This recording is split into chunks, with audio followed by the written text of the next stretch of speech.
It was at the time of my very first garden, which would have been 1983. And the Lord had me to have a garden, and I didn't want to have a garden. I was a motorcycle racer and things like that, and for me, having a garden was like taking up knitting or something. I just didn't really want to do it. And so we were going to church at one of the churches there in Owensville at the time. And the Lord had spoken to me clearly. I knew I was supposed to have one, but I also knew I didn't want to.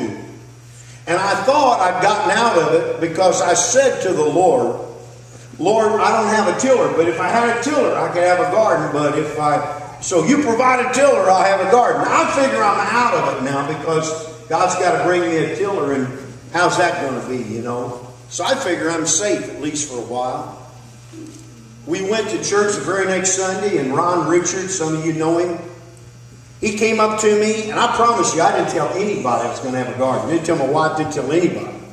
He walked up to me out of the blue and said to me, you know, Brother Mike, if you ever want to have a garden, I've got a tiller and you can borrow it. And inside I just melted. I thought, oh.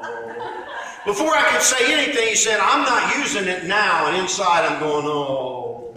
And before I can say anything, he says the third thing. And here's what he says. You know, I could bring it over today if you like. I said, that'd be wonderful. I said that by faith. I know my enthusiasm was waning. But I said, that'd be wonderful. So he brought it over. It's a Troy-built tiller. If any of you guys know what that is, they'll just eat anything. And I took it out in lawn. I didn't have the victory. You know, when the Lord speaks to you, we try to, you need to have the victory, but I was a brand new believer and I didn't know that yet. I'm still dragging around because God told me something. How stupid is that? When the Lord tells you something, no matter what it is, well, why would you drag around? Well, I was brand new in the Lord. I didn't know that. Because everything God does through you is going to be wonderful. It's going to be for His glory. Everything He tells you to do, He's going to anoint, He's going to empower, He's going to energize. So why would you, oh gosh, got to go to Nineveh. Why would you be that way, And so I don't know, but I was. So He brought out the tiller and I got out and I started tilling. Next thing you know, the joy of the Lord hit me. The Bible says that's in Nehemiah. The joy of the Lord, Nehemiah says, is your strength. In other words, when you lose your joy, sometimes it's just because, hey, life has been tough and you're going to get back with the Lord in just a minute. But other times you lose your joy when you lose your relationship, your daily, minute by minute, moment by moment, hour by hour relationship with Jesus.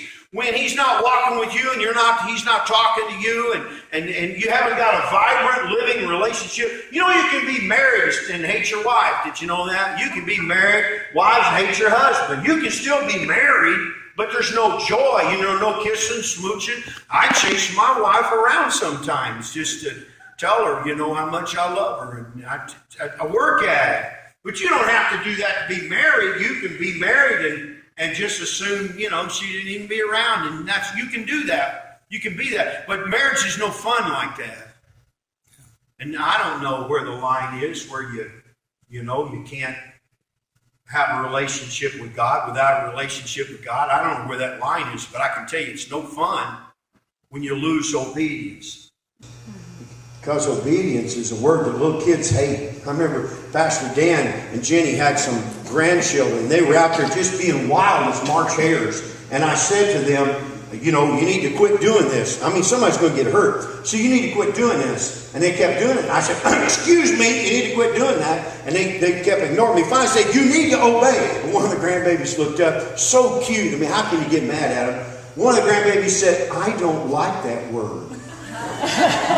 Well, I understand that. We don't like to obey. We don't like that word. But the truth is, every time we obey the Lord, that's obedience. That's the door that leads into His joy.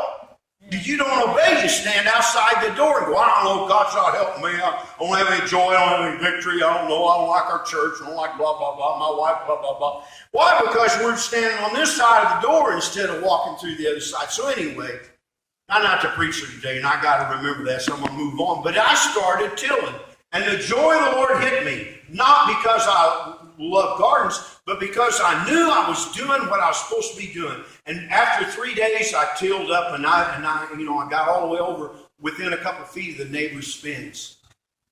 The joy of the Lord, that's where your strength is. So if it's in a garden, if it's in whatever it's in, if it's going to the nursing home, if that's where the Lord sends you, that's where you're going to find. That's where you're going to find your joy. Going to work, and if God's given you the job, even temporarily, that's where the joy of the Lord is. When you just go to your job and do your job, even if it's a temporary job. And the Bible says, in everything, give thanks, because this is the will of God concerning you.